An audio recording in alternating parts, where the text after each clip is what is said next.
Hey everyone, this is Fist Up and Ninja coming to you guys with an Apollo guide. So, you're going to want to start off with items. So, first up, you're going to want Throwing Dagger to start off the game so that you can out clear everyone in the game because Apollo uses Audacity so well with Throwing Dagger that it clears everything. So, after that, you're going to want to get a couple health pots and a mana pot just for the sustain and lane, and then Purification just so you can avoid being stuck in ults and CC of Guardians that it can pull you places such as like Ares ult. So after that, you're going to want to finish your Throwing Dagger and build right into Golden Bow. It's just a giant power spike from Throwing Dagger. So after that, you're going to want to get Warrior Tabby just because you're not going to need Ninja Tabby using Apollo because the amount of attack speed you get off of Audacity is off the charts. So after that, you have a couple options as far as a standard build. So you're either want to go in Ichaival for team fights or go in Aussie for boxing matchups because you have better boxing due to lifesteal and penetration. So you're going to want to, I generally go into Aussie first. So up to there you have good power spikes with Aussie and Ichaival and huge boxing potential. After that, you're going to want to get Chin Size for your potential to just shred tanks. The amount of health it takes off of tanks just like makes it so they can't really build anything against it. So after that, you're going to want to finish up the build with Titan's Bane so you can shred towers and phoenixes. So that pretty much finishes up your normal hunter build for Apollo. After, like, for all these builds, there's final build you can get on all of them, but I'll show you guys that afterward. So for your second build, there you can just skip lifesteal altogether and go straight into Ichaival and niche insights, and you offer a lot more for team fights as far as penetration because on top of having all this pen, you can also go into rage into Wind Demon, so you have tons of crit afterward. So pen plus crit just makes you shred everything. The only downside to this build is that you don't have the lifesteal to sustain yourself in team fights or during boxing, so you have to avoid fighting very often. You have to pick certain scenarios where you do a lot more, but you have to be a lot safer about it. So that's another option. And then our third option is you can just skip Chin Size altogether, even though it's usually sought as probably one of the most core items on hunters.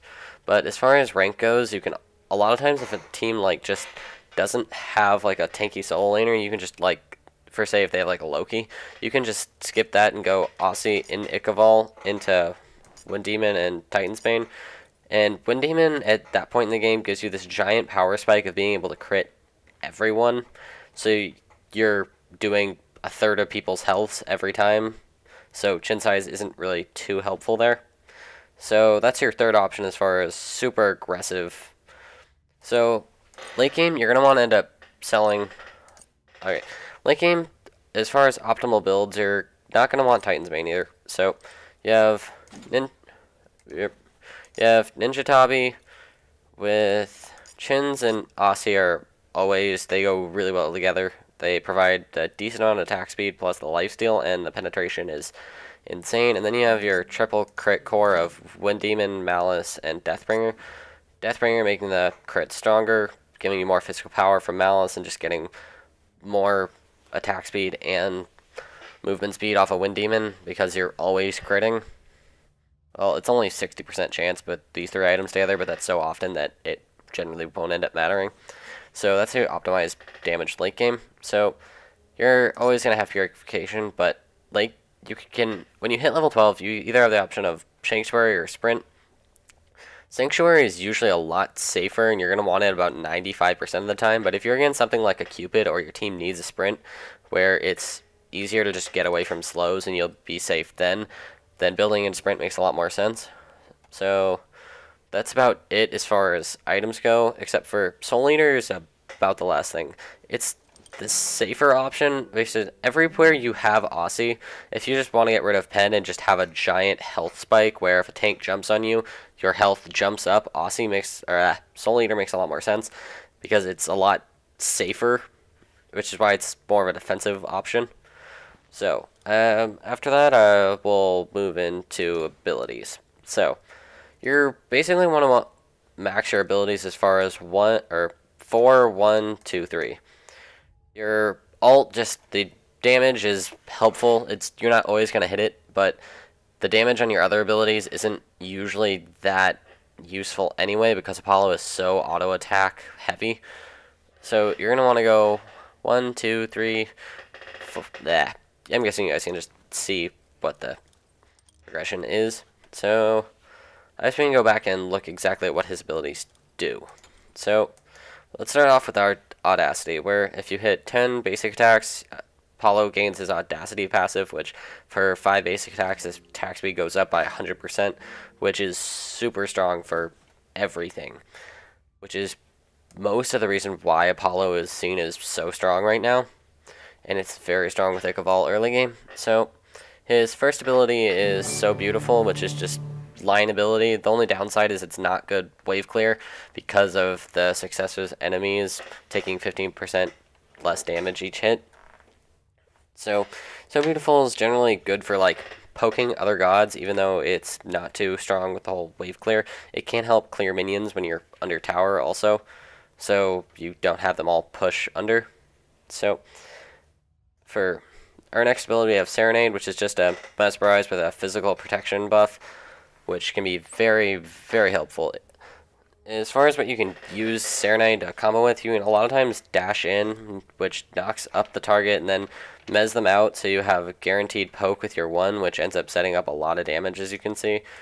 So after that, you can also use it for stuff such as like stopping anyone who is diving on you. So like if a Thor ults you, stuns you, but then starts up Berserker's Barrage and you just mesmerize him, he's not going to be able to do anything. So stalking opponents while trying to catch you is a big part of it. It's also good for tanking towers and other gods, because if someone's trying to box you and you have 50 physical protection for no reason because ability is obnoxious, then you're going to have a lot easier time boxing, and towers just do less damage to you that way.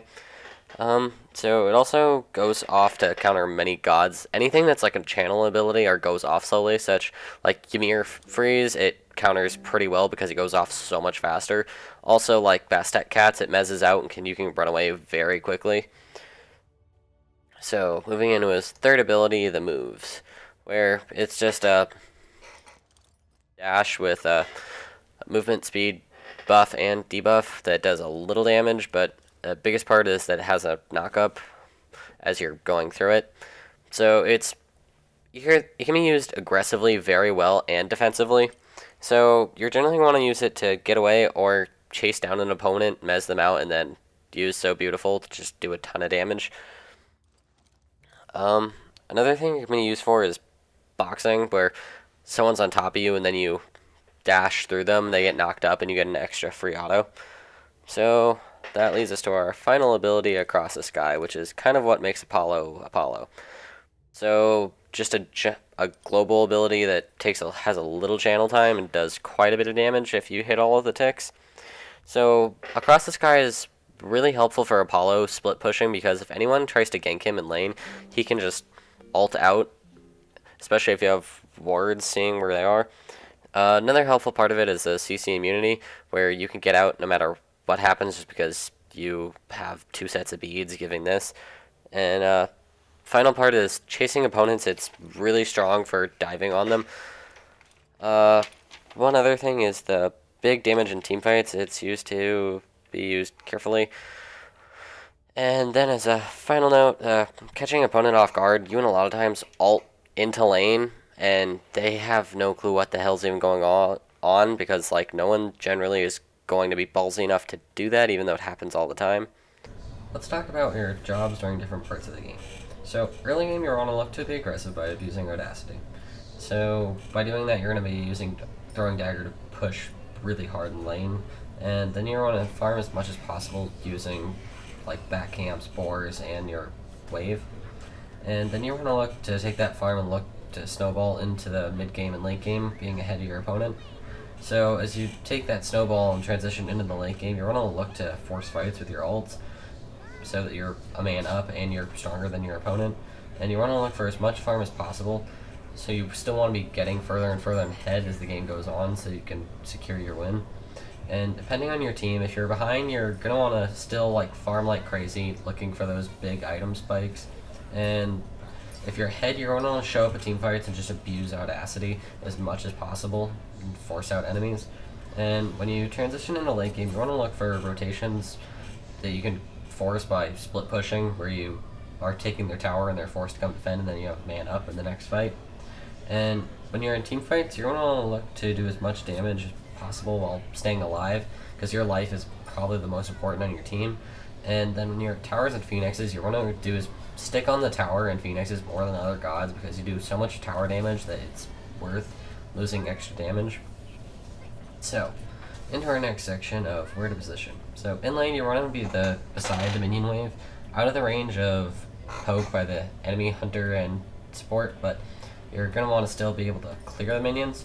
And if you can get out damage without having to take it by out clearing and then poking, that's also to your advantage. So, in teamfights, you're going to want to stay behind your tanks, and it's kind of the same idea of I'm dealing damage without taking any damage, where you stay at a range and deal as much damage as you can. And then on towers, you're going to want to generally try to stick to the edge of the tower line so that you can do a ton of damage to the tower, but still be able to get away as easily as possible. So, that's about it. So, let's talk about when to rotate. When you out-pressure an opponent in lanes, such as pushing them out by getting them under about 30%, and you're looking to rotate then because they have to back and you can take a fight more easily than them. So when your team's looking to siege at T1 and mid, a lot of times Apollo is very helpful for ulting over and just putting a whole bunch of tower damage on it because of Audacity. And when there's nothing to do in lane, a lot of times it's helpful to rotate into the jungle and look for farms such as back camps or boars, or sometimes even helping with red buff. And also, when you finish a minion wave, you can sometimes force a fight mid if you ult over and you have numbers up, or if you can do the same thing in jungle. Let's talk about when to play Apollo. So, when you're looking to bring like an all-around hunter that's aggressive and strong all game long, Apollo's generally what you're looking for, since he brings global pressure and he just basic attacks for him work all game long. So he also is very helpful for looking to counter out targets that can easily be missed out, such as Ymir, Bastet, and Thor.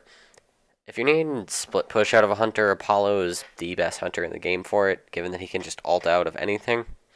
And also, when you need early aggression that transitions well, he a lot of times is your best bet, since he puts a lot of pressure on early game with incredible clear and a lot of damage out of auto attacks.